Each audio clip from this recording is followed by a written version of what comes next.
Salah satu hal yang paling menyiksa hidup saya dan menyengsarakan adalah saat saya harus membawakan training mastermind. Ya, saya lupa tempatnya di mana. Waktu itu trainingnya 2 hari. Kenapa menyiksa? Karena sehari sebelumnya gigi saya mulai sakit cenut-cenut. Sampai malam rasanya udah kayak nggak tertahankan, sakitnya luar biasa. Mungkin Anda tahu ya yang kayak sakitnya sampai gulung-gulung gitu. Yang lucunya adalah gigi saya selalu kayak clean ya, boleh dibilang bersih, rapi gitu ya. Dan saya selalu rajin gosok gigi setiap hari. Saya rajin kumur pakai obat kumur ya. Terus juga saya pakai flosser. Jadi kayak water floss namanya. Jadi kayak dia alat semprotan kayak jet yang keluar airnya gitu kenceng. Dia buat nge-floss jadi sampai kotoran-kotorannya tuh semua bersih gitu. Tapi uniknya adalah di saat itu saya nggak tahu kenapa setiap kali ke dokter bilang bersih, semua rapi, bagus, sehat giginya gitu ya. And then pas di waktu itu sakitnya sungguh luar biasa, tidak tertahankan ya. Mau booking dokter waktu itu tapi nggak bisa dapat momennya karena benar-benar bawain training sampai malam terus selama 2 hari berturut-turut. Sakitnya itu benar-benar gila banget, luar biasa. Minum obat 1 Ponstan ya kalau nggak salah ya, udah nggak ketahan lagi sampai saya minumnya beberapa gitu ya. Dan wah, saya udah nggak tahu waktu itu apa aja kata flam kalau nggak salah Ponstan yang saya hajar ya. Pokoknya hantem deh sampai saya bisa survive di acara itu gitu. Begitu selesai sampai Jakarta, wah langsung hajar ke dokter gitu ya. Sama dokter yang pertama nggak ketemu karena dia memang bukan spesialis tentang dalamnya gigi gitu. Lebih ke arah memang yang dokter yang biasa gitu ya. Jadi bukan yang spesialis. Habis itu baru dapet jadwal yang spesialis gitu. Yang pertama pokoknya buat bantu gimana supaya berkurang dulu deh. Karena waktu itu spesialisnya itu baru ada 1 minggu ke depan. Gila ya. Akhirnya saya cari lagi alternatif lain. Cek lagi sana sini. Ketemulah yang bisa dalam 3 hari. Jadi hari itu saya datang dulu ke dokternya. Jauh-jauh saya samperin ke Bintaro. Itulah kalau orang udah sakit ya. Apa aja kayak ya udahlah yang penting sembuh gitu. Karena bener-bener kayak nggak tertahankan. Tidur tuh malam sampai kayak mau pingsan gitu ya. Sampai saya minta Pak Abraham buat datang nginep di tempat saya bilang tolong bantu jagain saya kalau misalkan sampai saya benar-benar kayak nggak kuat lagi gitu. Itu pengalaman saya yang kayak ekstrim banget. Udah lama saya nggak ngerasain kayak intense massive pain yang sampai saya minum obat juga udah nggak kerasa. Ya, apa yang bisa saya lakukan? Saya nggak bisa lakukan apa-apa. Saya hanya bisa menerima rasa sakitnya. Ya, tapi memang itu kayak yang berdenyut gitu kan. Very very painful. Akhirnya ternyata dicek ya di dalam gusinya itu sudah sangat-sangat berantakan ya, sampai bernanah tebal gitu ya. Itu sampai butuh waktu yang kayak mungkin 3 atau 4 jam gitu untuk ngeberesin itu sampai bersih. Baru bisa rawatan akar, suntikan obat, udah begitu banyak sekali waktu itu ya dikerjain. Dan akhirnya beres gitu ya. Dan ternyata waktu itu pas lagi terakhir kan di Crown dikasih 1 alas gitu, yang apa sih, bukan alas ya, jadi dikasih kayak keramik porcelain buat di giginya di atasnya supaya dia menggantikan giginya itu. Nah, yang jadi unik adalah di saat di colornya itu warnanya dipasin sama dokternya. Terus dia bilang ini nih Pak yang paling oke. Terus saya bilang kayaknya kurang putih deh dok. Terus dia bilang mau diputihin nanti nggak takut belang. Ya nggak apa-apa sih, coba deh gitu ya. Yang kayaknya ini masih 1 step lebih putih dikit deh. Tapi kayaknya enggak deh Pak, kata dia. Ya tapi kalau Bapak mau coba itu ya nggak apa-apa. Ya udah deh cobain dulu. Nah akhirnya apa yang terjadi? Dibikinlah 1 step lebih putih.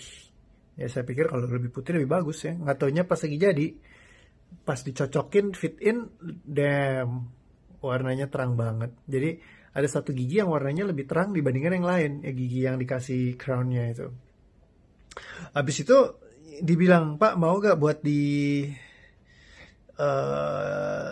kalau misalkan saya tanya bisa gak sih dikuningin lagi, bisa Pak katanya, tapi tekniknya itu mesti kayak dipanasin gitu dan butuh waktu sekitar 30 menitan gitulah. Nah waktu itu kebetulan di jam 9 malam Saya juga nggak enak sama dokternya karena udah handle gigi saya tuh dari sore gitu ya, nggak sampai beres gitu. Di 3D scan, dibikinin giginya segala macam sampai selesai ditempelin gitu.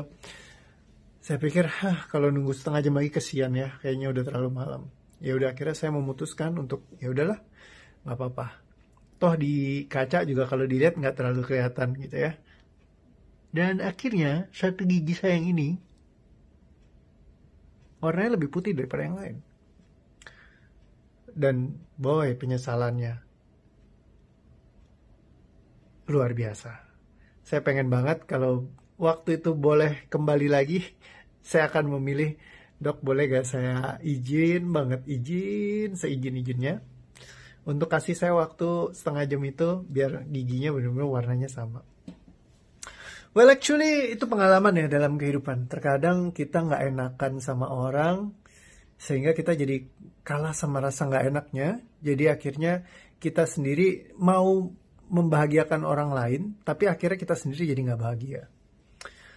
Bayangin kalau waktu itu saya mungkin meminta dengan baik-baik, dengan sopan, polite. Padahal mereka juga udah bilang, udah pak nggak apa-apa, nunggu aja setengah jam, it's okay kok, kita udah biasa. Mereka bilang begitu. Tapi kayak aku tuh, aduh nggak enak deh, udah kalian udah nunggu dari sore gitu, udah buat ngurusin gigi saya satu. Orangnya pada nggak pulang semua gitu, satu area situ kayak 3 dokter nongkrongin saya. Jadi akhirnya ketika dipasang warnanya belang, pas sampai rumah baru kenapa ya, kok nggak nunggu gitu. Tapi ya nggak apa-apa, ini jadi trofi saya sebagai pengingat saya untuk jangan pernah memikirkan tentang orang lain terus-menerus dan mengorbankan diri kita sendiri juga. Seringkali dalam kehidupan kita terlalu memikirkan orang lain, mementingkan orang lain, tapi kita juga mengorbankan diri kita sendiri gitu. Itu yang sangat tidak sehat sih. Jadi kalau misalkan memang mau menolong orang lain, pastikan dulu untuk diri sendiri memang sudah selesai baru. Ya, jangan fokus karena nggak enakan, terus akhirnya kita jadi malah jadi susah sendiri. Coba dikomunikasikan. Ya, itu pembelajaran saya banget. Dan sesuatu yang terlihatnya bersih rapih, belum tentu semuanya bersih rapih. Bisa jadi di dalamnya itu sudah busuk yang kita tidak pernah tahu. Mirip seperti konsep alam bawah sadar. Kita terkadang ngelihat semuanya kayak baik-baik saja, semuanya happy. Tapi di dalam tuh lukanya luar biasa sekali. Seringkali kita faking a smile, ketemu orang senyum gitu ya, kayaknya baik-baik aja. Di belakang dalam hati kayaknya anjing.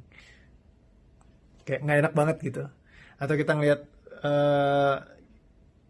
Instagramnya orang, terus muncul emosi-emosi dalam diri kita. Ya, seringkali banyak hal yang bisa terjadi dalam hidup kita yang kita nggak sadarin, dan seringkali hal tersebut busuk-busuknya itu ada di dalam alam bawah sadar kita yang kita nggak tahu. Ya kalau kita nggak ngecek di situ, kita nggak bersihin datanya, yaitu mengendap dan bisa saja menciptakan rasa sakit yang kita nggak tahu.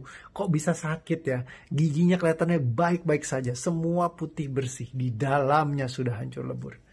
Ya, dan ternyata pas yang berikutnya juga ada sebelah giginya ya kena lagi. Terakhir gara-gara COVID nggak bisa datang ke dokter gigi. Pas udah bener-bener kemarin sampai bengkak, ada nanahnya, udah nggak ada momen lagi ya, mau nggak mau harus datang lah, udah nggak bisa ditahan-tahan kan. Akhirnya diberesin lagi, ternyata gigi sudah mati semua. Ya jadi harus kemungkinan mesti di crowning. Kemarin ini udah kerawatan akar dulu.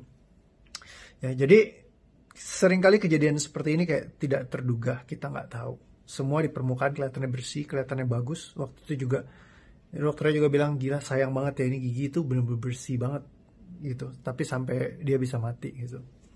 Ya, waktu di scan pun nggak kelihatan ya pakai ronsen gitu, jadi nggak terlalu ketara. Ya akhirnya jadi nggak ketemu benar-benar kayak gitu. Nah jadi terkadang kita perlu punya cara untuk kita bisa ngecek. Ketika ngecek kita perlu tahu cara untuk ngebersihinnya. Kalau bicara tentang bawah sadar ya. Jadi itu sakit gigi dan pikiran bawah sadar.